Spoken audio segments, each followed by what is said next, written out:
Let's listen into Republican Senator Lindsey Graham on the Hill. Their business is taken away, driven out, and now the Russians are coming after him. I don't think there is one member of Congress on either side of the aisle that believes it is remotely smart to allow, to require our former ambassador, Mr. Broder, or any other person to submit to interviews by Putin's government, because there is no rule of law, as I said, in Russia. There is just the rule of Putin. Everything, every institution in Russia, from the Duma to the judiciary to the intelligence agencies to the police on the street, have one mission, and that is to keep him in power. How worried are you about the agreement, that whatever agreements may have been reached between Putin and Trump in private? Well, I want to know what they were. Some may be good. I don't know. The bottom line is that's why Pompeo's coming. If there were some agreements reached between us and Russia that make sense, I will support those agreements. I have no idea what they are, but I do know this. The concept of allowing the Russians to interview a former ambassador of Russia, United States ambassador to Russia, is absurd. And the concept of letting American citizens being investigated for crimes that are just, I think, are jokes, is absurd. And I don't believe there's one member, I challenge you to find one member of the House and the Senate that believes this is a good idea. What would be the effect on the U.S. diplomats' ability to do their job if this kind of threat was looming over their head, if this was an actual possibility? If this were a rule of law nation, I'd have a different view. I don't believe our diplomats are immune from being scrutinized in terms of their behavior. But in Russia, it's not a normal country. Would you like, if we had relationships with Iran? So the whole point is that the administration, to even entertain this, shows to me how naive they are about what's actually going on in Russia in terms of their legal system. Why not? Why not?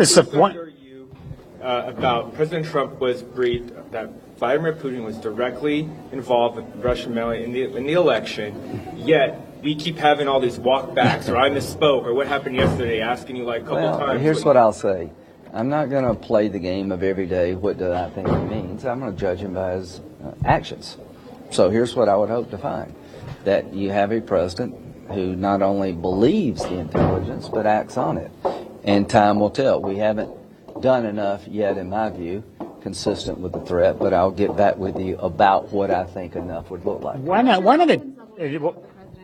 What's your confidence level? I think he's done a lot of good things. I think when it comes to Russia, it's been a bad week, and I think it's imperative that he understand that he's misjudging Putin. I don't think he was prepared as well as he should have been. He's right to say that Bush misread Putin's soul. He looked into his eyes and saw somebody he could work with. John McCain said, when I look into his eyes, I see KGB. He criticized Obama, I think rightly, for being weak in the face of Russian aggression. All I'm saying is he's not making the problem better, he's making it worse. And he has the potential to make it better, and I hope he will. Would you support bringing the American interpreter here for Congress to testify? The American interpreter who was in that meeting? Absolutely not. That will be the last time you ever have a foreign leader meet with the President of the United States privately. And I can tell you there may be times when we need to do that. So I can't imagine how that would affect future presidents in terms of their ability to talk to foreign leaders. What I do expect is for the administration and the president eventually to tell us were there any agreements reached. I don't care what they talked about. I care about what we do. You can talk to Putin all day long.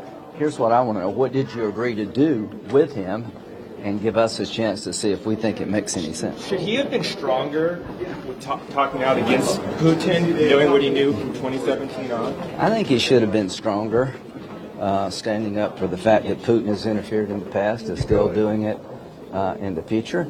I know it's difficult. You want to be somewhat diplomatic. You're standing right by the guy. We have to deal with him. I don't mind him dealing with Russia. I just want to deal with Russia from a position of strength. What I said, this was a missed opportunity. We reinforced a narrative that's bad for us as a nation. It came across weak. Thank you. Okay. A whole host of headlines there from Republican Senator Lindsey Graham bashing the Trump administration, saying President Trump misjudged Vladimir Putin, said it's been a bad week when it comes to Russia. He also said, look, Russia is not a normal country. And he said the White House even entertaining the idea of allowing Russian agents to interrogate Americans, like U.S. Ambassador to Russia, former Ambassador Michael McFaul, is naive. It's naivete on the part of the Trump administration when it comes to Russia. And he said he misread Putin's soul. We're going to get our reporter Mana Raju back up in a moment on that, but let me go back to Susan Glasser. Susan, you also heard Lindsey Graham there say in no world would he entertain agreeing to subpoena the translator who was in, the woman translating who was in this meeting with Vladimir Putin and with President Trump. What's your read?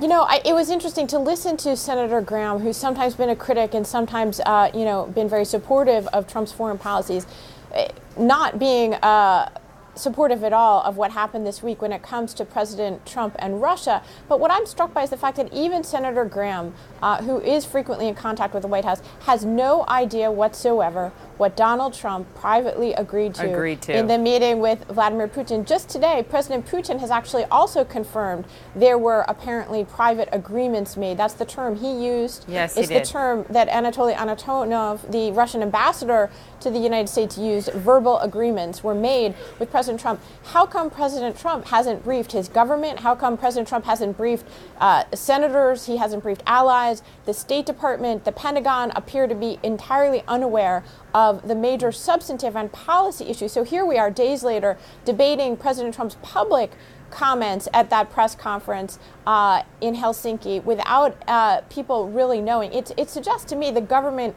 has stopped functioning in any normal, meaningful way on foreign policy. This is not how any government works, Democrat or Republican. That's quite a statement. Susan Glasser, important context as someone who knows this incredibly well. Thank you for being here.